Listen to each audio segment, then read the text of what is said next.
নমস্কার, আশা করি সবাই গরমে ভালো আছেন। ভালো তো আমাদের থাকতেই হবে নিজের জন্য, পরিবারের জন্য।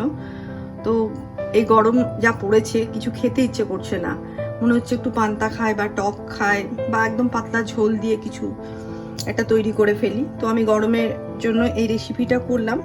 এটা আমাদের বীরভূমে ভীষণ গরম পড়ে, তো ওখানে টক একটা প্রতিদিনের খাবার। তো আমি এই টকটা করলাম, ডালের বড়ার টক, মসুরির ডালের বড়ার টক।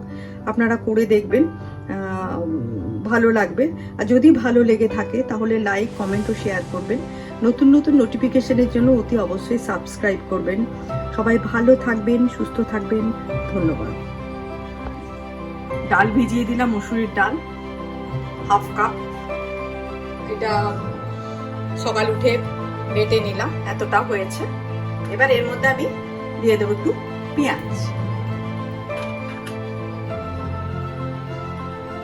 আর দেবো লঙ্কা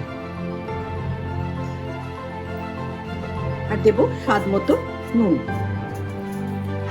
আজকে ডালের বড়া করে ফেলছি। আর দিয়ে দিলাম একটু ধনে পাতা, তেল দিলাম এর মধ্যে। গ্যাসটা সিমে করে দেবো। বড়া হচ্ছে।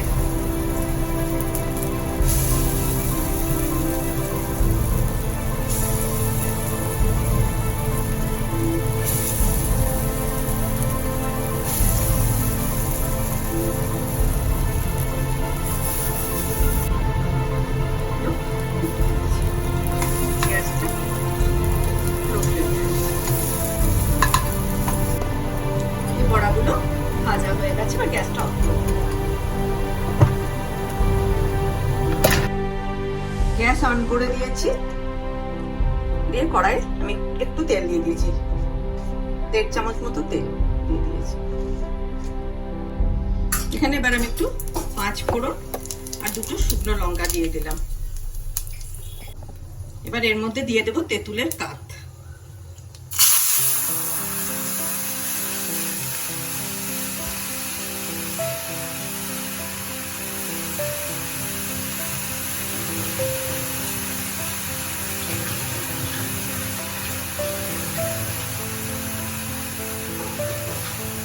এটাতে আর একটু জল দিতে হবে।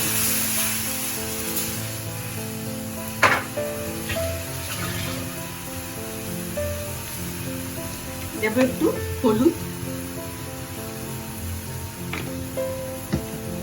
আর দেবো নুন।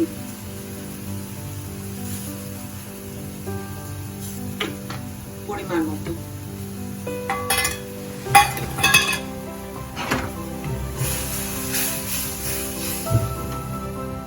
এবার যে ডালের বড়াগুলো ভেজে রেখেছি সেগুলো এর মধ্যে দিয়ে দেবো।